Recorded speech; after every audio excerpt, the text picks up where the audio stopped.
Right breaking news చూస్తున్నాం. Iran and Israel war మనం చూస్తూనే ఉన్నాం. అయితే ఈ నేపథ్యంలోని ఇరాన్లోని భూకంపం వచ్చినట్టు కూడా తెలుస్తోంది. ముఖ్యంగా అసలు ఈ భూకంపం వచ్చినా సరే ఎక్కడ కూడా దాడులు తగ్గని పరిస్థితి మనకి ఇక్కడ క్లియర్గా కనిపిస్తోంది. యుద్ధ సమయంలో ఇరాన్లోని ఇప్పుడు భూకంపాలు సంచలనంగా మారింది. ఇటు ఇరాన్ అణు పరీక్షలు చేసినట్లు కూడా అనుమానాలు వ్యక్తమవుతున్నాయి. ఇటు భూకంపం తీవ్రత 4.3గా నమోదైంది. గెరాస్ ఏరియాలో భూకంపనలు ఇప్పటికే గుర్తించారు. అయితే భూగర్భంలో అణు పరీక్షలు చేసినట్లు కూడా అనుమానాలు వ్యక్తమవుతున్నాయి. అణు పరీక్షల వల్లే భూకంపనలు వచ్చినట్లు కూడా అనుమానం. ఇటు యుద్ధం జరుగుతున్న ఏ మాత్రం కూడా వెనక్కి తగ్గని ఇరాన్ అణు కేంద్రాలపై యుఎస్ ఇజ్రాయెల్ దాడులు అయినా అణు పరీక్షలు చేస్తున్న ఇరాన్. సో ఎక్కడికక్కడ ఈ ఇరాన్ వాళ్ళు అసలు ఎటువంటి భూకంపం వచ్చినా కూడా ఇటు 4.3గా కూడా నమోదైంది. అయినా సరే ఎక్కడ కూడా యుద్ధ వాతావరణం ఎక్కడా కూడా చల్లారని పరిస్థితి మనకి ఇక్కడ క్లియర్గా కనిపిస్తోంది. దీనికి సంబంధించిన విజువల్స్ మనం బిగ్ టీవీ స్క్రీన్ పైన చూడొచ్చు. ఏ విధంగా ఉంది ప్రజెంట్ వాతావరణం ఏ విధంగా ఉంది అన్నది. అయితే అణు పరీక్షలు చేశారు అన్న అనుమానాలు కూడా వ్యక్తమవుతూ ఉన్నాయి. మరి ఇది నిజంగా జరిగిందా లేదా అన్న దానిపై కూడా ఇంకా క్లారిటీ రావాల్సి ఉంది. అయితే ప్రజెంట్ రెక్టార్ స్కేల్లోని 4.3గా కూడా నమోదైంది ఇటు భూకంపం. అయినా సరే ఎక్కడికక్కడ ఎలాంటిది వచ్చినా కూడా యుద్ధ వాతావరణం ఎక్కడ తగ్గని పరిస్థితి మనం ఇక్కడ క్లియర్గా చూస్తూ ఉన్నాము. అయితే మొత్తం కూడా పరిస్థితులు ఏ విధంగా ఉన్నాయో ఇప్పటికే ప్రజలందరూ కూడా అప్రమత్తం అవ్వాలి. జాబ్స్ కోసం అక్కడికి వెళ్ళిన వాళ్ళు కావచ్చు, ఇండియా నుంచి వెళ్ళిన వాళ్ళు అండ్ అక్కడ ఉన్న వాళ్ళు కూడా ఈ యుద్ధం జరుగుతున్న టైంలోని చాలామంది సేఫ్గా ఉన్నామని చెప్తున్నప్పటికీ మరికొంతమంది సిచ్యువేషన్స్ బాగాలేదు అని చెప్పి కూడా చెప్తున్న పరిస్థితి కనిపిస్తుంది. మరి అయితే నిజానికి అణు పరీక్షలు చేశారా లేకపోతే ఏంటి అన్న పూర్తి వివరాలు తెలియజేయడానికి మా ప్రతినిధి రామ్దాస్ ఫోన్లో ఉన్నారు. రైట్ రామ్దాస్, ప్రెసెంట్ ఇప్పటికే మనం చూస్తూ ఉన్నాము ఏ విధంగా ఉంది పరిస్థితి అన్నది. అయితే అణు పరీక్షలు చేశారు అని చెప్పి అనుమానాలు వ్యక్తమవుతున్నాయి. దీని మీద పూర్తి అప్డేట్స్ ఏంటి రామ్దాస్?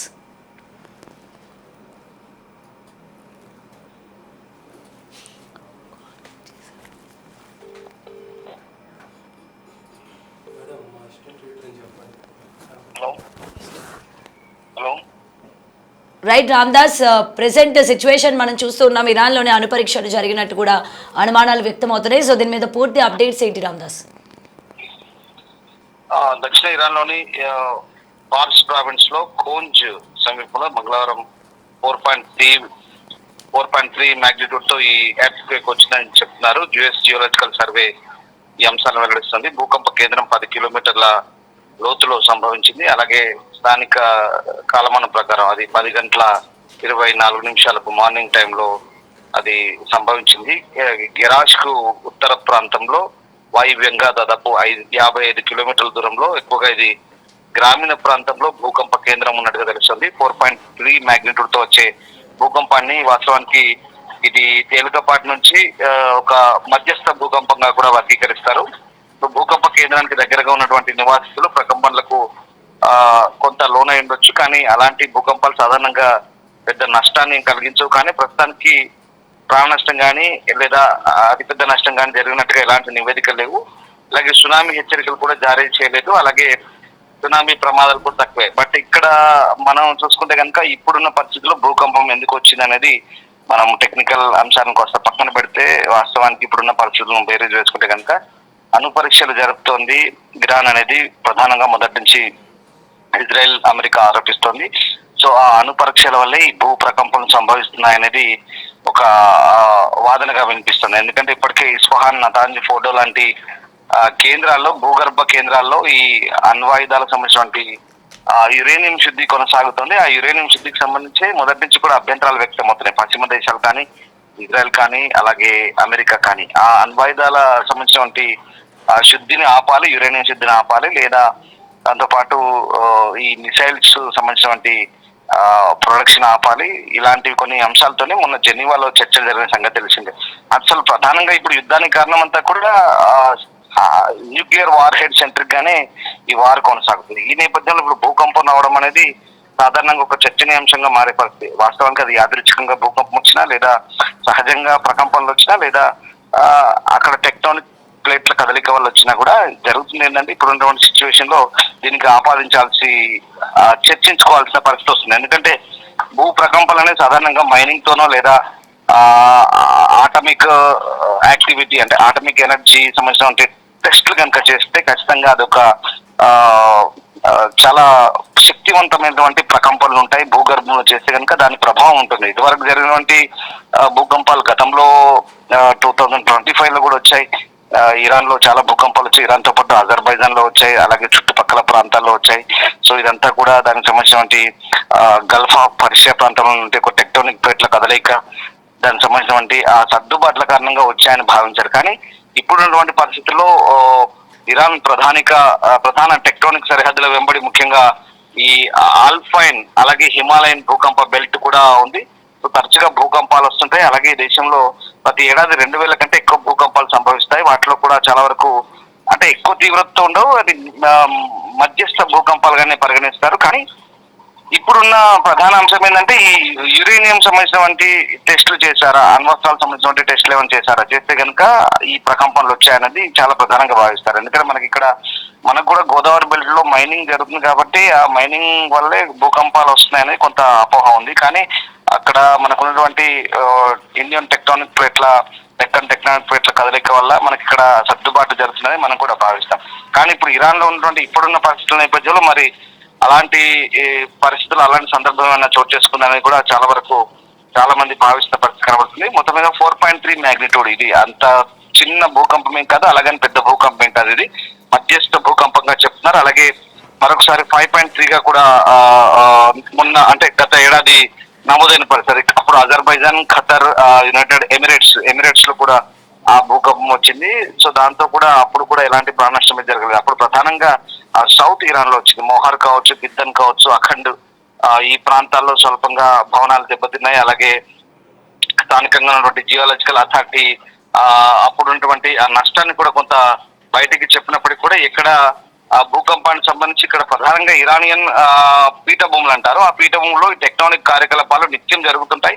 సో పొరుగున ఉన్నటువంటి అరేబియా ద్వీపకల్పానికి బఫర్ గా పనిచేస్తుంది. కాబట్టి ఇరానియన్ భూకంప శాస్త్ర కేంద్రం స్థానిక లోకల్ గవర్నమెంట్ అధికారికంగా ప్రకటించిన దాని ప్రకారం అయితే ఇప్పుడు ఇది అంటే ప్రధానంగా ఈ ప్రాంతాల్లో మరి ఇప్పుడు అట్లాగే ఇప్పుడు దుబాయ్ నేషనల్ సెంటర్ ఆఫ్ మెటియాలజీ కూడా చెప్తున్న దాని ప్రకారం గతంలో కూడా ఈ భూకంపాలు అనేవి టెక్టోనిక్ ప్లేట్ల కదలిక వల్ల వచ్చిందని చెప్తారు. బట్ ఇప్పుడున్న సిచ్యువేషన్ లో 10 కిలోమీటర్స్ డెప్త్ లో వచ్చినటువంటి ఈ భూకంపం ఏదైతే ఉందో సాధారణంగా ఇది ఒకవేళ అణుపరీక్షలు ఏమైనా జరిపారనే ఒక అనుమానాలు అయితే ఖచ్చితంగా ఇప్పుడున్న నేపథ్యం అయితే కనబడుతుంది. అంటే ఎందుకు ఇంతలా అనుమానించాల్సి వస్తుందంటే ఇప్పుడు ప్రధానంగా ఇప్పుడున్నటువంటి ఉద్రిక్తల నేపథ్యంలో మరి ఇరాన్ ఏమైనా అట్లాంటి ప్రయోగాలు చేసిందా, అలాంటి ప్రయోగాలు కనుక చేస్తే ఈ అమెరికా ఇజ్రాయెల్ వివాదం మధ్య ఇప్పుడు ఈ భూకంపాలు రావడం అనేది దీనికి ఒక రకమైనటువంటి వాదనలు చేకూరుస్తుంది. అంటే ప్రధానంగా ఇరాన్ లోని గరాష్ ప్రాంతంలో ఈ భూకంపం సంభవించింది. రిక్టర్ స్కేల్ పై 4.3గా నమోదైన సందర్భంలో ఇప్పుడు యుఎస్జిఎస్ చెప్తున్న దాని ప్రకారం ఈ 10 కిలోమీటర్స్ దిగువన భూకంపం కేంద్రం ఉన్నట్టుగా చెప్తున్నారు. సో గిరాష్ అనేది ఇరాన్ లోని ఫార్స్ ప్రావిన్స్ లో ఒక నగరంగా చెప్తారు. ఇది గిరాష్ కౌంటీకి కేంద్రంగా ఉంటుంది. రకంగా దక్షిణ ఇరాన్ లోని లారెస్తాన్ ప్రాంతంలో ఇది ఒక భాగంగా చెప్తారు. నేను ఇందాక చెప్పినట్టుగా అరేబియన్ ప్లేట్స్ అలాగే యురేషియన్ టెక్టానిక్ ప్లేట్స్ ఢీకొన ద్వారా ఏర్పడిన it's Zagros fold thrust belt అంటారు. సో దాని వెంట ఉన్నందున ఇరాన్ ప్రపంచంలో అత్యంత భూకంపం చురుగ్గా ఉండే దేశాల్లో ఒకటి కూడా చెప్తారు. సో ఈ గరాష్ బెల్ట్ భాగం ఈ ప్రాంతంలో 4 to 5 తీవ్రత భూకంపాలు సంభవిస్తాయి. సో ఆ రకంగా మనకు మార్చ్ 3, 2026 అంటే ఇవాళ 4.3 రెక్టర్ స్కేల్ పై మ్యాగ్నిట్యూడ్ తో రికార్డ్ అయిన పరిస్థితి. అలాగే యుద్ధం మధ్య సంభవించిన ఈ భూకంపాన్ని నిపుణులు అయితే అనుమానంగానే చూస్తున్నారు. ఎందుకంటే ఇరాన్ తన న్యూక్లియర్ సంబంధించినటువంటి అణుశక్తిని ప్రదర్శించడానికి అణుపరీక్షలు నిర్వహించడం కూడా ఇదొక కారణంగా చెప్తున్నారు. అంటే ప్రధానంగా మొదటి నుంచి కూడా అమెరికా కూడా అదే భావిస్తోంది. ఎక్కడైతే ఆ న్యూక్లియర్ సెంట్రిఫ్యూజులు ఉన్నాయి అవన్నీ కూడా ప్రస్తుతం ఇస్ఫహాన్ లో ఉన్నాయి, నతాంజ్లో ఉన్నాయి. వాటన్నిటి కూడా ఆ శుద్ధి చేసిన అంటే ఎన్రిచ్మెంట్ అయినటువంటి యురేనియం ఏదైతే ఉందో దాన్ని దాచిపెడుతున్నారు సేఫ్ గా. అమెరికా ఇజ్రాయెల్ ఏదైతే బయట పెట్టమని చెప్తుందో అలాగే international atomic energy agency IAEA చెప్తున్నటువంటి హెచ్చరికలు ఏవైతే ఉన్నాయో బేఖాతరు చేస్తున్నారు. మొదటి నుంచి కూడా ఇంటర్నేషనల్ ఆటమిక్ ఎనర్జీ ఏజెన్సీ అడుగుతోంది, మేము ఇరాన్ లో తనిఖీలు చేస్తాం, అసలు మీరు ఎక్కడ దాచిపెట్టారు, ఇంత విమర్శలు వస్తున్నాయి, మీ మీద యుద్ధాలు కూడా జరిగేందుకు సిద్ధంగా ఉన్నాయని చెప్పినప్పుడు కూడా ఇరాన్ పెడచెవిన పెట్టింది. దాంతో ఏకంగా ఇరాన్ పై ఇజ్రాయెల్ అమెరికా స్ట్రైక్ చేసింది. మనకు తెలిసిందే అయతుల్లా అలీ ఖమేనీ కూడా స్ట్రైక్ లో ఎలిమినేట్ అయిన పరిస్థితి. అంటే ఈ మొత్తం వ్యవహారానికి ప్రధాన కారణం ఏంటంటే ఇక్కడ ఆటమిక్ ఎనర్జీకి సంబంధించినటువంటి అంశాలే ప్రధానంగా ఇక్కడ సెంట్రిక్ గా మనకు ఇప్పుడున్నటువంటి ఈ యుద్ధ వాతావరణంలో మరి ఈ భూకంపానికి దానికి ఏమన్నా లింక్ ఉందా అనేది రిలవెంట్ గా ప్రస్తుతం జరుగుతున్నటువంటి డిస్కషన్స్. అండ్ మోర్ ఓవర్ ఇప్పుడున్నటువంటి ఉన్నటువంటి ప్రాంతాల్లో నిన్న ఈ ఇస్ఫహాన్ ప్రాంతంలో లేదా నతాంజ్ ప్రాంతంలో ప్రధానంగా ఇరాన్ పై ఇజ్రాయెల్ అమెరికా జాయింట్ స్ట్రైక్స్ చేసిందంటూ ఏదైతే వియన్నాలో జరుగుతున్నటువంటి ఐఏఈ అంటే యురేనియం ఈ ఆటమిక్ వాచ్ డాగ్ ఏదైతే ఉందో, సో ఆ వాచ్ డాగ్ సమావేశంలో ఇరాన్ సంబంధించినటువంటి రాయబారి అక్కడ ఒక అభ్యంతరాన్ని లేవనెత్తాడు. ఆ అభ్యంతరంకి ఐఏఈ కూడా తోసిపుచ్చింది, అట్లాంటి దాడులు ఏం జరగలేదని చెప్తుంది. అంటే ప్రధానంగా వాళ్ళ భయం అంతా ఏంటంటే ఇక్కడ ఒకవేళ అది కనుక యురేనియం కనుక లీక్ అయితే కనుక ఖచ్చితంగా ఆ చుట్టుపక్కల ప్రాంతాల్లో భయంకరమైనటువంటి పరిస్థితులు ఉంటాయి. యురేనియం అనేది చాలా భీకరంగా దాని వ్యాప్తి చెందుతుంది. అది కనుక వ్యాప్తి చెందితే ఖచ్చితంగా అక్కడ భౌగోళికంగా మార్పులు వస్తాయి. ప్రజలు కూడా గంటల్లోనే లేదా గంటల వ్యవధిలోనే మృత్యువాత పడే అవకాశం ఉంది. లేదా ఆ యురేనియం పీల్చడం ద్వారా దాని ఎఫెక్ట్ అయితే కనుక ఖచ్చితంగా వాళ్ళ శరీరంలో మార్పులు వస్తాయి. తీవ్రమైనటువంటి శ్వాసకోశ ఇబ్బందులు కావచ్చు, లేదా ఇతరత్ర మార్పులు వచ్చి యురేనియం ఎఫెక్ట్ ద్వారా వాళ్ళంతా కూడా ఇబ్బందులు పడతారనేది ఒక ప్రధాన భయం. సో దాంతో ఆ ప్రాంతానికి ఉన్నటువంటి చుట్టుపక్కల ప్రాంతాలన్నీ కూడా ఎవాక్యుయేట్ చేస్తున్నారు, ఖాళీ చేస్తున్న పరిస్థితి కనబడుతోంది. ఇక్కడ ఐఏఈ హెచ్చరికలు కూడా అదే, చుట్టుపక్కల ప్రాంతాలను ఖాళీ చేయడం ఒకటే మార్గంగా చెప్తున్నారు. సో ఇదంతా ఈ మొత్తం హెచ్చరికల నేపథ్యం ఇక్కడ ఏదైతే ఆటమిక్ ఎనర్జీ వాచ్ డాగ్ ఏదైతే ఉందో, సో జెనీవాలో జరిగిన చర్చల్లో కూడా ఎలాంటి సారాంశాన్ని వీళ్ళు బయటపెట్టలేదు. వియన్నాలో కూడా ఎలాంటి ఆధారాలు ఇవ్వలేదు. దీంతో ఇక అమెరికా కూడా అలాగే ఇజ్రాయెల్ కూడా వరుస స్ట్రైక్స్ చేస్తుంది. ఇలా ప్రధాన టార్గెట్ ఒక్కటే, ఇక్కడ ఉన్నటువంటి యురేనియం ఎన్రిచ్మెంట్ ఏదైతే ఉందో దాన్ని అంతా కూడా డిస్ట్రాయ్ చేయాలి, దాన్ని అంతా కూడా నామరూపాల్లో కూడా చేయాలి. కనీసం 1 గ్రామ్ యురేనియం కూడా లేకుండా చేయాలి ఇరాన్ దగ్గర అనేది వీళ్ళ ప్రధాన లక్ష్యం. సో దాంట్లో భాగానే మొదటి లక్ష్యం నాయకత్వాన్ని తుడిచిపెట్టడం. నాయకత్వాన్ని తుడిచిపెట్టే లక్ష్యంలో భాగంగానే ఖొమైనీ కాంపౌండ్ పై అటాక్ చేసి ఏకంగా అధ్యక్షుని లేపేశారు, కమాండర్లను లేపేశారు. తర్వాత నెక్స్ట్ టార్గెట్ వచ్చేసి మిలిటరీ స్థావరాలను కూడా దాదాపుగా డిస్ట్రాయ్ చేస్తున్నారు. ఇప్పటికే వాళ్ళ ఎయిర్ బేసెస్ అన్ని కూడా, అలాగే నావల్ బేసెస్ అన్ని కూడా డిస్ట్రాయ్ చేశారు. ఐఆర్జీసీ కమాండ్ ఆఫీసులు, బ్రిగేడ్ ఆఫీసులు కూడా డిస్ట్రాయ్ చేశారు. ఇక నెక్స్ట్ వచ్చేసి ఇక యురేనియం శుద్ధి కేంద్రాలు ఏవైతే ఉన్నాయో, ఏ మూలను దాచిపెట్టినా, ఏ అణువులు దాచిపెట్టినా ఇప్పటికే అమెరికా అత్యంత ఆధునికమైనటువంటి టెక్నాలజీని ఉపయోగిస్తుంది. గూగుల్ నావిగేషన్ సిస్టమ్ ఉపయోగిస్తుంది, రాడార్లను ఉపయోగిస్తుంది.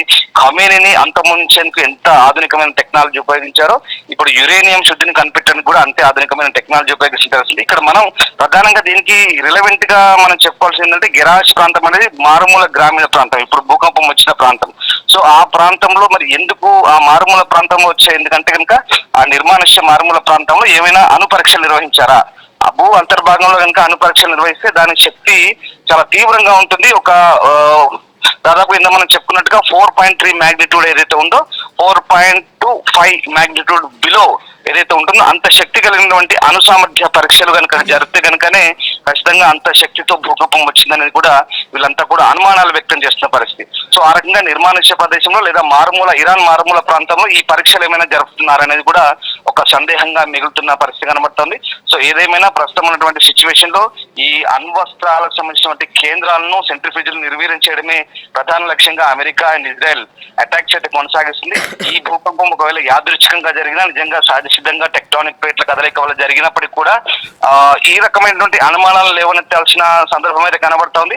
వాట్ ఎవర్, ప్రస్తుతానికి అయితే అమెరికా మాత్రం ఇజ్రాయెల్ మాత్రం చాలా కట్టుదిట్టంగా అటాక్స్ అయితే చేస్తుంది. మరి ఇరాన్ ఈ భూకంపానికి సంబంధించి ఇరాన్ జియోలాజికల్ సెంటర్ ఇంకేమైనా అనౌన్స్మెంట్ చేస్తుందా ఇరాన్ వైపు నుంచి, లేదా దుబాయ్ మెటీరియాలజీ సెంటర్ ఏమైనా అనౌన్స్ చేస్తుందా, లేదా ఇప్పటికైతే USGS United state geological centre అయితే చేసినటువంటి అనౌన్స్మెంట్ ప్రకారం గెరాజ్ ప్రాంతంలో 10 కిలోమీటర్స్ డెప్త్ తో ఉన్నటువంటి భూకంపం ఏదైతే ఉందో అది చాలా తీవ్రమైన ప్రకంపనలు కలిగించింది. ఇది మధ్యస్థ భూకంపం అయినప్పటికీ కూడా దీని నష్టం ఎంత జరిగింది, క్యాజువాలిటీస్ ఏమైనా రిపోర్ట్ అయ్యాయా ఏంటనేది ఇంకా తెలియాల్సి ఉంది. సో వాట్ ఎవర్, ఏదేమైనా ఇప్పుడున్నటువంటి వాతావరణంలో ఓవైపు యుద్ధం, ఓవైపు భూకంపం, ఇవన్నీ కలిసి ఇరాన్ లో ప్రజలు ప్రాణాల అరచేతిలో పెట్టుకొని బిక్కుమంటూ గడుపుతున్న పరిస్థితి నిజంగా ఒక రకంగా ప్రత్యక్ష నరకాన్ని అనుభవిస్తున్నారని చెప్పాలి అక్కడ ప్రజలంతా కూడా.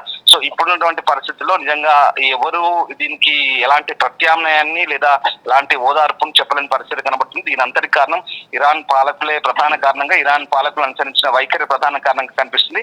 ఒకవేళ భూకంపాలు కనుక సాధారణంగా ప్రకృతి సిద్ధంగా వస్తే కనుక దీనికి మనం ఇలాంటి చర్చలు అనవసరం. ఇంకా ఇలాంటి చర్చలు కానీ లేదా ఇలాంటి రకమైనటువంటి వైరుధ్య భావజాలంతో కూడినటువంటి చర్చలు కూడా ఈ రకమైన మాటలు కూడా అనవసరంగా భావించాల్సి వస్తుంది. కానీ ఏదేమైనా ఇప్పుడున్నటువంటి పరిస్థితుల్లో ఇరాన్ లో భూకంపం రావడం, అణు పరీక్షలు జరిపిందా ఏమోనన్న అనుమానాలకైతే కొంత దీనికి సంబంధించినటువంటి ఒక దానికి సంబంధించిన చర్చ అయితే కొంత కొనసాగుతుంది. దానికి లింక్ పెట్టు సాగే చర్చలో ఎంతవరకు వాస్తవం ఉంది ఏంటనేది ఒకవేళ ఇరాన్ చేసే ప్రకటన బట్టి మనకు ఆధారపడి ఉంటుంది. రైట్ రామ్దాస్. రైట్, ఇప్పటికే ఇరాన్లో భూకంపం సంభవించింది. ఇటు రెక్టార్ స్కేల్ పైన తీవ్రత 4.3గా కూడా నమోదైంది. అయితే ఇరాన్పై అమెరికా, ఇజ్రాయెల్ సంయుక్త దాడులు తారాస్థాయిలో కొనసాగుతున్న వేళ ఈ విధంగా గెరాష్ అన్న ప్రాంతంలోని 4.3 తీవ్రతతో భూకంపం సంభవించడం అన్నది నిజంగా భయాందోళన చెందుతోంది. ముఖ్యంగా ఇరాన్లో ఉన్న ప్రజలందరూ నిజంగా వాళ్ళ యొక్క ప్రాణాలను అరచేతుల్లో పెట్టుకునే బిక్కుబిక్కుమంటున్న పరిస్థితులు మనం ఇక్కడ చూస్తూ ఉన్నాము. నిజంగా అణుపరీక్షలు చేశారా భూగర్భంలోని? ఒకవేళ చేసినట్లయితే దానికి సంబంధించి అందుకే ఈ భూకంపం అనేది ఏర్పడిందా అన్న దానిపైన కూడా ఇంకా క్లియరెన్స్ ఉంది. ఇప్పటికీ ఇరాన్ వాతావరణ శాఖ 4.3గా నమోదైనట్టు కూడా తెలుస్తుంది. మరి అయితే అణుపరీక్షల కారణంగా భూకంపం సంభవించిందా లేకపోతే నిజంగా న్యాచురల్గానే వచ్చిందా అన్న దానిపైన కూడా ఇంకా క్లియరెన్స్ ఉంది.